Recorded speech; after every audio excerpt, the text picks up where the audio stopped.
What's going on, guys? It's Cameron Mitchell-Langerak here reporting for Touchline TV.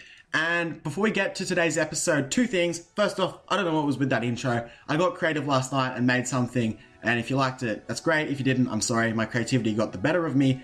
And then the second thing is, I'm sorry for the length of this episode. It is a massively long episode, and I needed to fit in all the content I can. I've made it as short as possible, but I wanted to get all of pre-season in the one season, so next episode we can go straight into the Premier League. But yeah, moving on to the actual career mode series, EA being trolls yet again. I can't actually get the full Cameron Mitchell-Langerak name in because of the character count, so I've just gone for M. Langerak. We all know it means Mitchell-Langerak. But yeah, unfortunately for people with hyphenated names, bit of a problem for you if you want to put your real name into career mode. But let's move on to the career mode here. As you can see, we're just going to save our West Brom file and move on to the logistics. Domestic Cup reached the round of 16 as expected. And then moving on to the injury update. Brown Day's gone? I couldn't believe it. I was in shock. He's done his ACL and he might miss the start of the season. That's going to change our starting 11 massively. Oh, and congratulations to Dave for scoring his first goal for West Brom. Scored in the League Cup last night. But as you can see, that's going to change our starting 11. We were playing the 4-2-3-1 formation. Now we've adapted to a 4-2-2-2 with Anichebe coming in for a day. Now we're going to play Berahino up front instead of at right mid because I feel Berahino and Anichebe can offer the Heskey-Owen pace-strength combination, which I'm really looking for this season. And if you go down towards the bench, we've got a pretty strong bench. I'm putting Varela in. I haven't talked much about Varela, but he's making it into the bench for his impact, with his ability to have a huge impact off the bench. And then, as you can see, some of the reserves and young guys are just going to sit in the reserves, obviously. But if you missed the last few preparation episodes, we talked the captaincy and we announced that Ben Foster will be captain for this season and Yusuf Olumba will be vice captain, which means Jonas Olsson is no longer vice captain, which means he won't make it in based on his vice captaincy merits. And I feel without that, he's not good enough to be in the starting 11. So he's been great for the club over the season he's been here, but he's past it and we're going to have to sell him off for a stronger team. But we're going to set up our scouts in Northern Ireland and England, find some good young talent, find another Berahino amongst there. But moving on to our first transfer, we're going to actually the first purchase we're going to attempt. It's going to be Troy Deeney. We're going to just inquire about him, see what Watford want us to pay for him. If you missed the preparation episodes, we looked at Troy Deeney and this guy, Kylian Hazard, the Belgian beast, no, not so much a Belgian beast, but he's the brother of two Belgian beasts, Eden Hazard and Torgan Hazard. And Eden Hazard reportedly said that this guy could be better than Torgan. So he has massive potential. So we'll try before you buy and get him in on loan. And as you can see here, Joel Campbell, we're just going to get him. We're going to go for him on loan, sorry. If our other transfers fall through and we need to get a winger in, we'll just accept that loan offer if Arsenal let us loan him in, of course. But he's playing back up to this guy, Robbie Cruz. This was the main guy I wanted. Cruz is a great player in real life, massively underrated, and a top bloke as well. I met him with some of my mates, Jared HD, for those of you who subscribe to him, and my mate Josh. We met him, and he was just an awesome guy. So we want to bring him in, massively underrated, and he'd be great. As you can see here, Troy Deeney, that Watford come back for 2.4 million. We're going to play hardball. We're not going to compromise straight away. We'll go for 1.6 mil, and hopefully we can get that deal down a bit. If we have to pay the 2.4 million, we'll do that. But let's see if we can save some cash. And then, oh, here we go, 8 million for Robbie Cruz. That is a bit of a shock, a stab in the heart, really. I wasn't expecting that, but I decided, you know what, let's play hardball again. Let's see if we can get them down to a cheap fee. And I tried to deceive them, throwing in Jonas Olsson because his market value is reasonably, or it's decent. It's 2.5 million, and I could get away on a cheap deal there for Robbie Cruz. But moving on, Kylian Hazard will be coming to our club on loan. They accept our offer, as you would. He's not really playing first team, and if West Brom want him on loan, they'll give him. We'll play him in the cup games, and we'll see how he goes. Now, Watford, what the hell? They said 2.4 million before. We offered 1.6. Like, nah, you know what, 2.9. And so they're playing hardball with us. So I decided, you know, I'm still not compromising. Let's go back and we'll play hardball yet again. Arsenal accept our offer for Joel Campbell, but like I said before, we will only bring him in if our transfers fall through and we need that emergency winger. He is a great player in real life. But as you can see here, Leverkusen reject our offer for Robbie Cruz. So I was thinking, nah, it's all over. We're not going to get him. And I decided, you know what? Let's put in 5 mil and let's just see it. They might just, on the off chance, accept it. So that was our last ditch effort to get Robbie Cruz. But then a massive change of events here. Newcastle go after Troy Deeney, which means we can't whittle down the negotiation. So we decided, you know, we'll just do one better than them, offer 2.6, and hopefully Watford accept our offer rather than Newcastle's. And as you can see here, Newcastle are going on a bit of a spending spree after Jonas Olsson. Now, they need quality centre-backs. But why would you want Jonas Olsen? He was great for West Brom in his heyday, but he's past it now. So a bit of a daft error from Newcastle, I believe. A Pardew signing, let's just call it that. But as you can see here, Leverkusen have accepted our transfer offer. Amazing news. So we're going to offer Robbie Cruz the contract there on a 40k a week wage. And as you can see, more clubs are after Troy Deeney, so everyone wants his services. Jonas Olsen, the confirmation has gone through that Newcastle have accepted our counter offer. As you can see here, Watford accept our offer rather than Newcastle's. Thank you, Watford, for giving us that.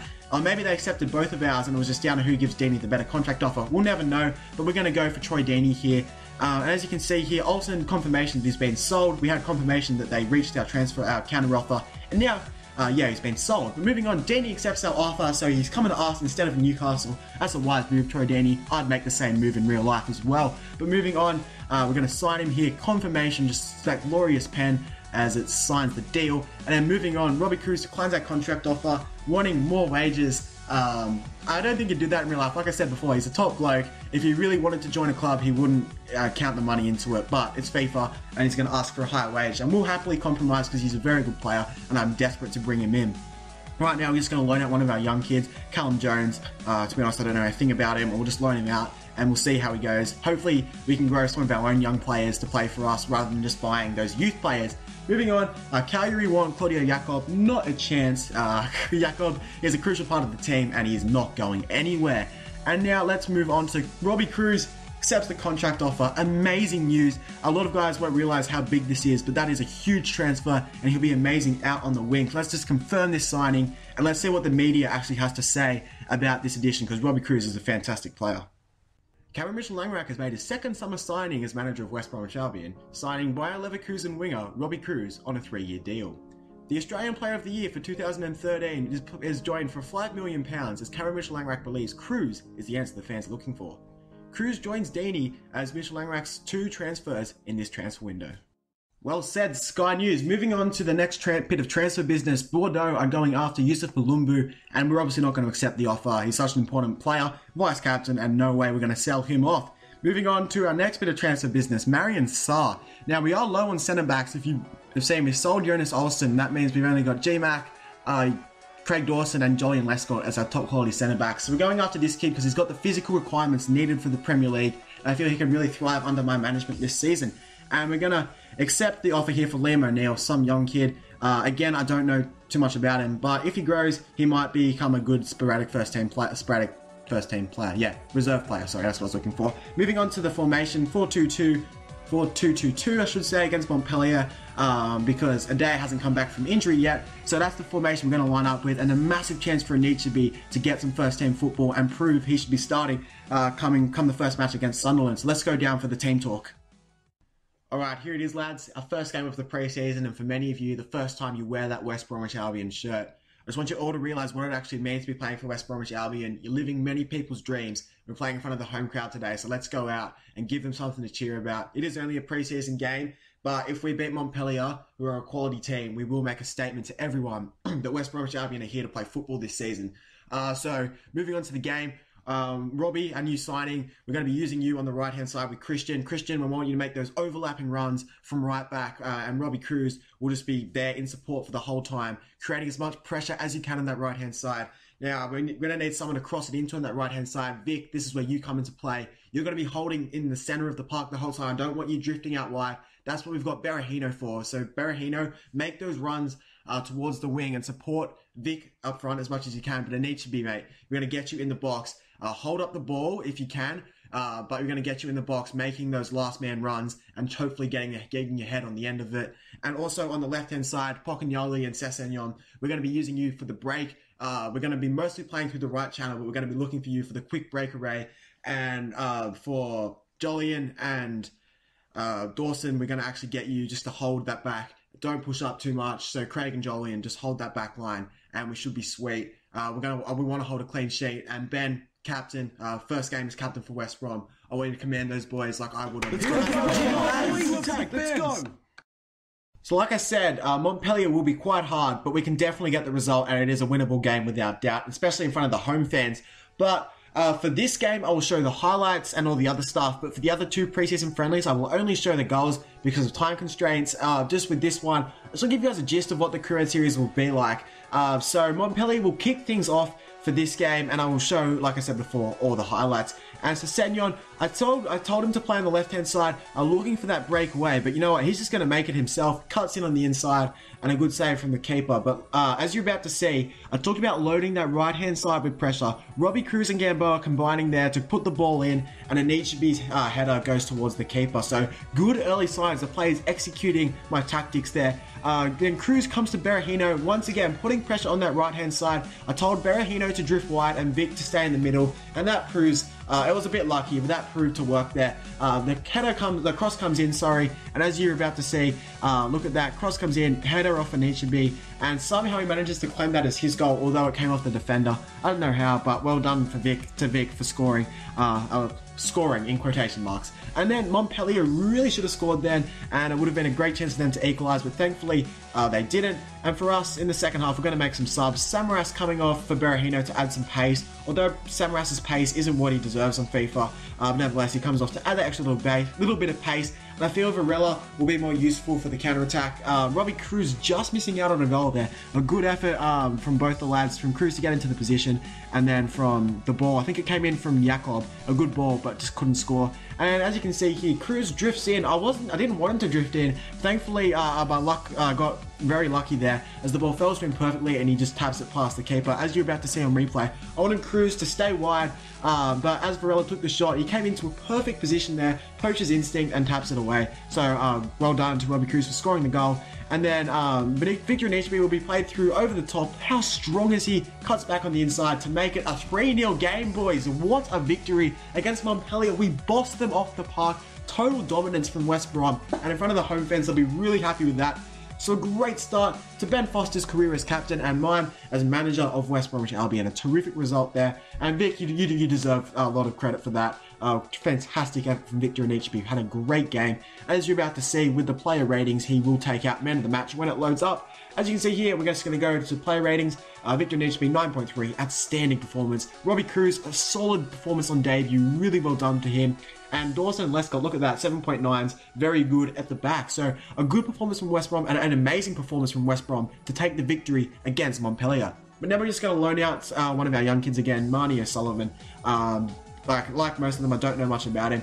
We're going to get a transfer offer here for Graham Dorrans. I did transfer list him, I didn't show this, but I feel we run out of space for him in the team.